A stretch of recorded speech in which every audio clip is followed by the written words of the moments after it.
Unemployment, crime and limited access to economic opportunities are some of the major challenges faced by the youth in South Africa. However, there are those who are actively involved in trying to make a difference. The Independent Electoral Commission and other youth activists are probing the role that young people can play in strengthening South Africa's hard-fought democracy. Ziniko Mhlaba is in Jabulani and joins us this morning for a quick sense of what the discussions are about there, Ziniko, and the involvement of the IEC. I mean, next year we're going into an election soon.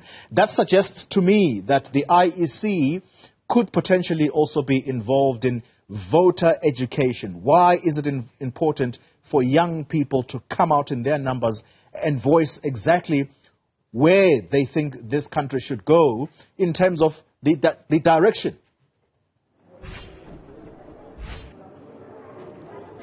A very good morning to you, Koli. That's exactly what we will be posing to Mr. Masemola here, who's the Provincial Electoral Officer of the IEC in Gauteng. Well, from what we've seen so far, young people have come through. Actually, they're just having breakfast now, but as far as the turnout is concerned, the numbers are quite good so far. So it will be interesting to see how this engagement will be used. Koli, as you just said in your intro, that we are counting down to the national and provincial elections in 2024. So I think the role and the importance of young people in those elections is going to be very, very key.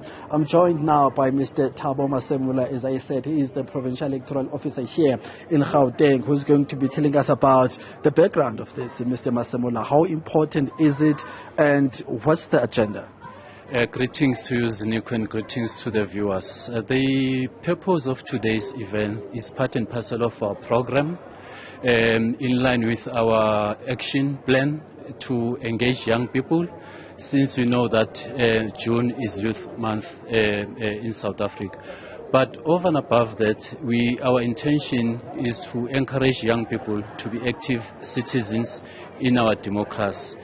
As the Electoral Commission, we are very worried about the low number of young people in participating during elections, and as we're planning for the 2024 national and provincial elections, we want to ensure that we use all available platforms to encourage young people to register as voters and also to participate in the 2024 national and provincial elections.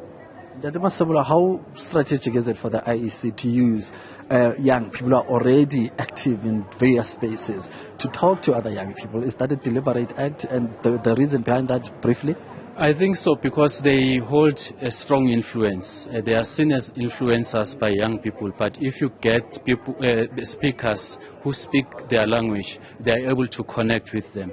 Our biggest challenge is that young people in the country are disconnected politically, and this is one of our attempts to ensure that we encourage them to register as voters, as I've said, but also to participate and influence the direction of this country. Mr. Masemola, for your time, sir. Thank you. I thank you there, Mr. Thabo Masemola. He is the Provincial Electoral Officer here in Gauteng. Alluding to that point, you spoke about that maybe it might be one of the strategies to ensure that young people are very conscientized about the next year's election, but also saying that it is very important to also bring in young people who are already active in various spaces who are able to speak the language young people are able to hear and understand. So that's the conversation IEC will be having with these active young people, but also just ordinary people from surrounding locations such as Jabulani, Zola, White City, Dobsonville, and as far as Orlando to some extent. They'll be engaging here about the importance of next year's election, but also getting them involved in how South African democracy can be strengthened. Ziniko Mhlaba, thank you very much. Live for us at Jabulani there.